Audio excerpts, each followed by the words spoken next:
All right, so this is the fourth period review video where we will work the evens. If you have a question from the odds, then go look at the second period video for the odd problems. So number 2, let f be a differentiable function with selected values given in the table at right. Okay, so I've got x values, I've got f values. What is the average rate of change of f from 2 to 8? There's 2 and there's 8. Average rate of change, what's that mean? Yeah, this is kind of a vocab question. Change in y over change in x, like algebra 1 slope.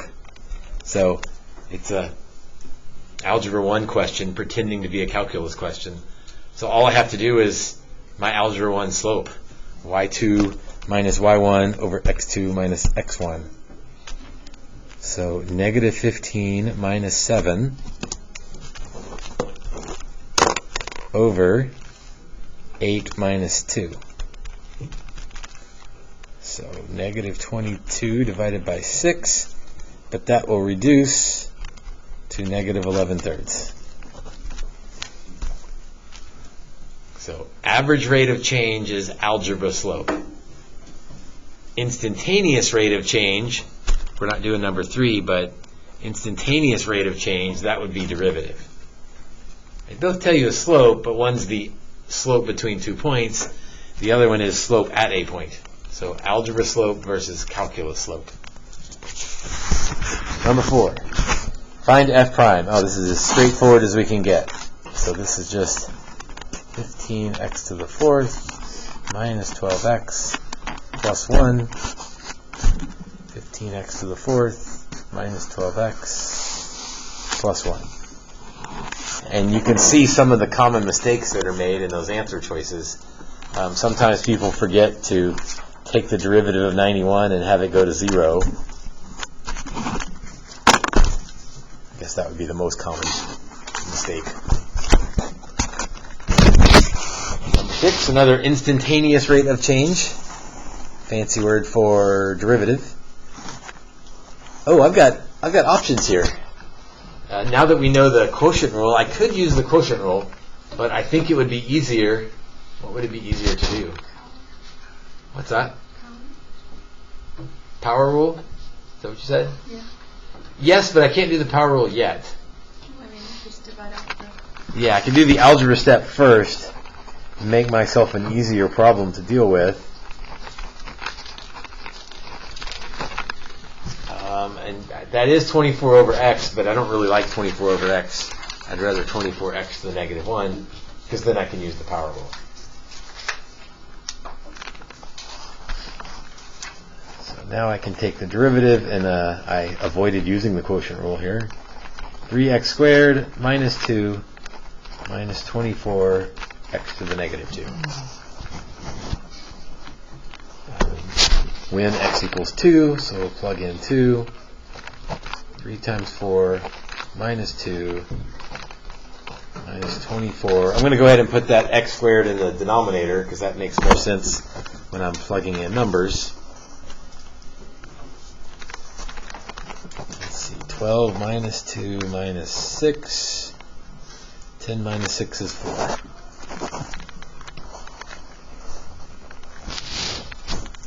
There are people who, we learned this problem before we knew the quotient rule, so that's why we did it this way. There are some people who are going to forget about that and do the quotient rule and think we're getting harder, but you would still end up with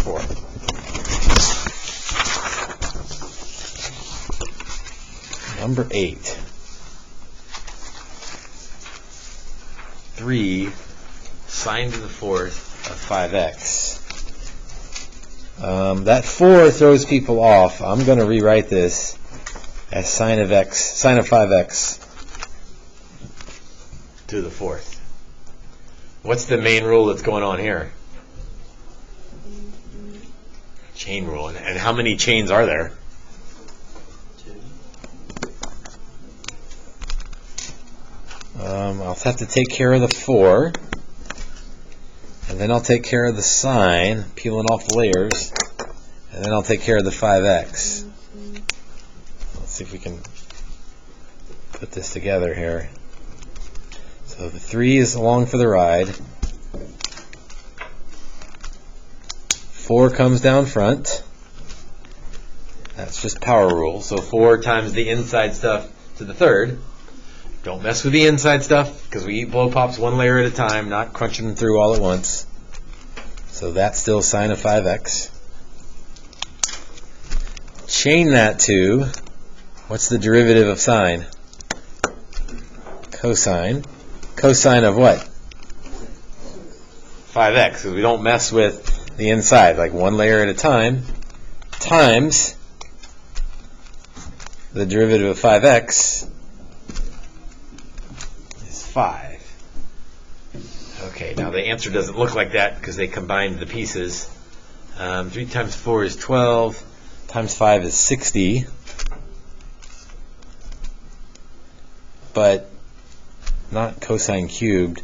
That's A sort of is if you bite the blow pop all at once and try to chew it up all at one time, like you get all those derivatives thrown in at once. That's not right. I think B is what we want. C is a really popular choice. If you forget that 5 at the end, then you'd get C.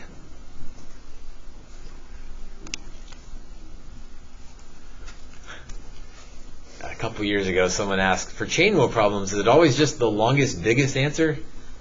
Like, I don't know that I'd go that route, but I see what the thinking is. Right? Because all of the shorter ones, it's like they left something out. So I don't know that I'd say when in doubt, just go with the longest one, but that does sort of work sometimes. Number 10. Well, we've avoided the quotient rule a couple times today, but I don't think we're getting out from under the quotient rule on this one. Actually, you can, but I would not recommend the algebra it would take to avoid the quotient rule on this guy. So derivative of the top is negative 2. Derivative of the bottom is positive 2. And then, let's see, quotient rule is got to keep the GF first. So GF prime, negative 2 times 2x plus 3, minus the other way around, 2 times 4 minus 2x, all over the bottom squared, although they all have the same denominator squared, so I guess I feel good about that. I don't know what negative 1 is supposed to be. Negative 4x minus 6 minus 8 plus 4x in the top. So the 4x's will go away. That would explain why some of my answer choices don't have a 4x. And there's the negative 14.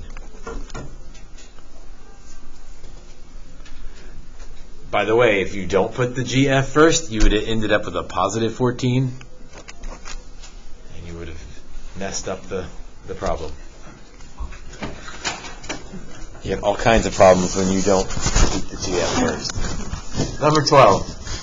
Just going to keep making that terrible joke. Number 12, a very popular AP question, a very popular test question, or one like it, because students see that and they're like, oh, limit as h goes to 0. Let me plug in 0. Well, that doesn't work, so let me try some algebra technique, but if that's not what it's asking, what does this look like? That's the definition of a derivative. The derivative of what? What are we taking the derivative of? Tangent of 5x. So it's not really a limit problem. It's more of do you recognize the definition of a derivative, and then can you take the derivative of tangent of 5x? Kind of surprised tangent 5x not one of the answer choices. Derivative of tangent is secant squared of 5x. That's answer choice C, but that's not right. Why not? You've got to do the inside. Right, that person didn't finish their blow pop. So times 5. So 5 secant squared 5x. That would be B.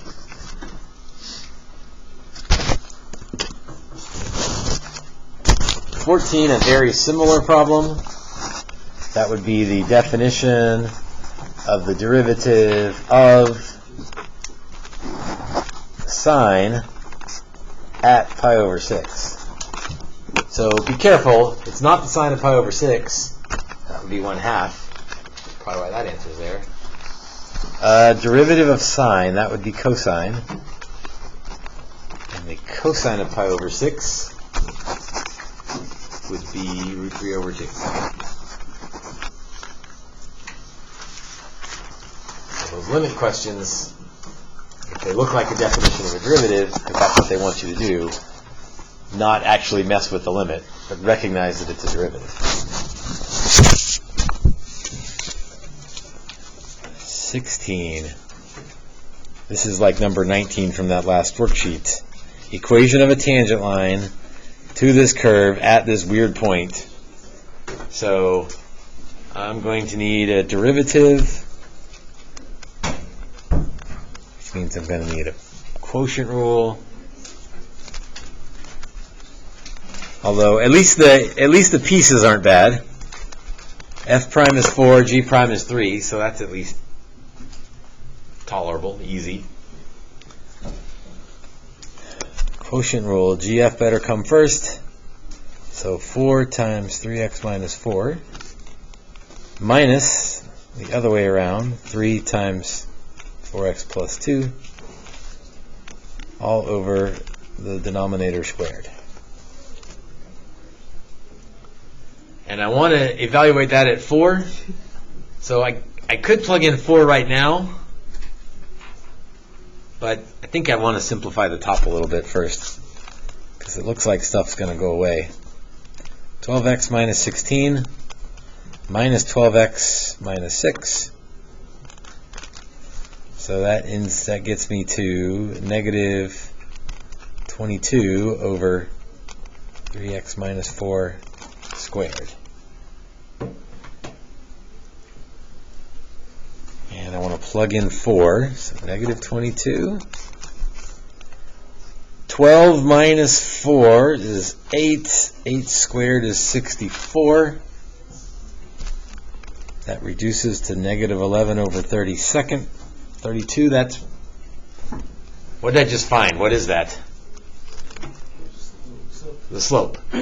So let's look at our choices. Hey, this is good news. I can stop here, because only one of my answer choices, right, if I look at where the slope is,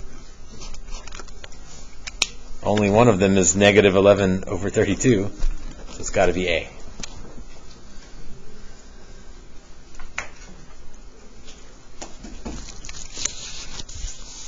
Number 18. What's the equation of the tangent line? This is a favorite question you'll see often. So tangent line means I need a point and a slope.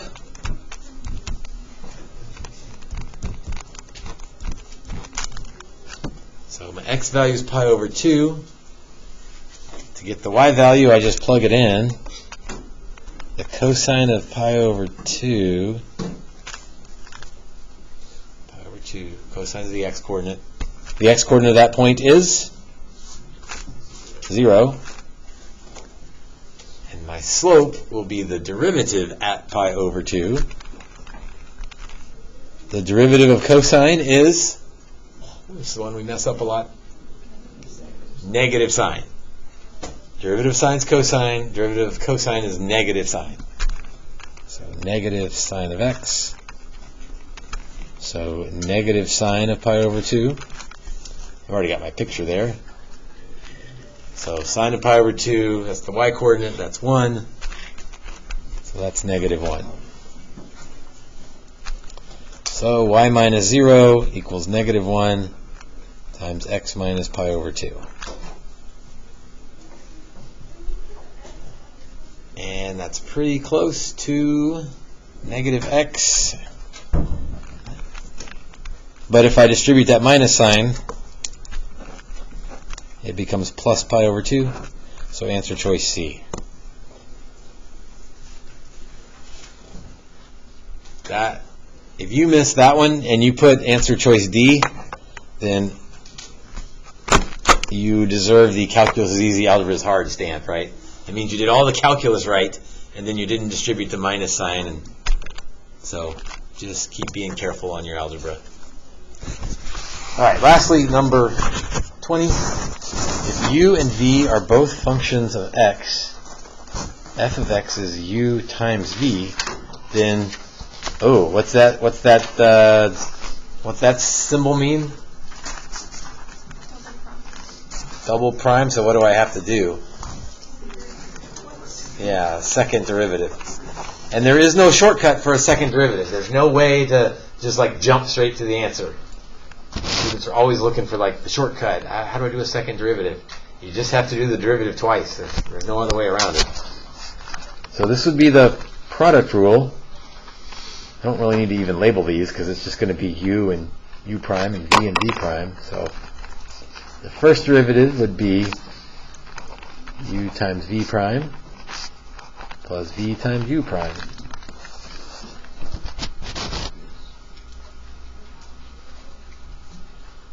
Okay, the second derivative, I better be real careful here. So I'm going to follow that same pattern. First times derivative of the second. So first times the derivative of v prime, that's where I'm getting those double primes from. Plus, the other way around, the derivative of the first times the second. The second is already a prime, but I'm not taking another prime, so u prime v prime. But that's just the first piece. Now I need to do the second piece. So first is v. The derivative of the second would be u double prime. And then the derivative of the first, v prime, times the second, but it's already prime, so u prime. Now that doesn't match directly, anyway, any of my answers. But do you see what's happening here? How can I get from what I've got to one of those choices? I can combine like terms. U prime, v prime. Or v prime, u prime. That's the same thing. There's two of them. So answer choice A. Yeah, that's more of a record-keeping problem than a calculus problem. Just being careful and keeping up with everything. Okay, so that's all the evens. So we did half of them together. The other half are posted in the Google Drive as the odds. So you can find them and look for any of those answers you like. I don't know if I said this already, but the homework will be due on Friday. As much as I hesitate to say that, for studying purposes, you should have it all done for tomorrow so that you've seen everything. The reason I'm not taking it up till Friday is I'm thinking that once you have it completed, you'll continue to look over it for Friday's part of the test. I know some of you are not going to do it all till Thursday night. I get that. But my hope is you have most of it done for tomorrow. Speaking of tomorrow, a bunch of you have football things tomorrow afternoon, right? Like band, cheer, football, all the Phillies, everything going on. So if that's you, I'd try to get everything done tonight, right? Because you know tomorrow night is a complete wipeout because of the football game.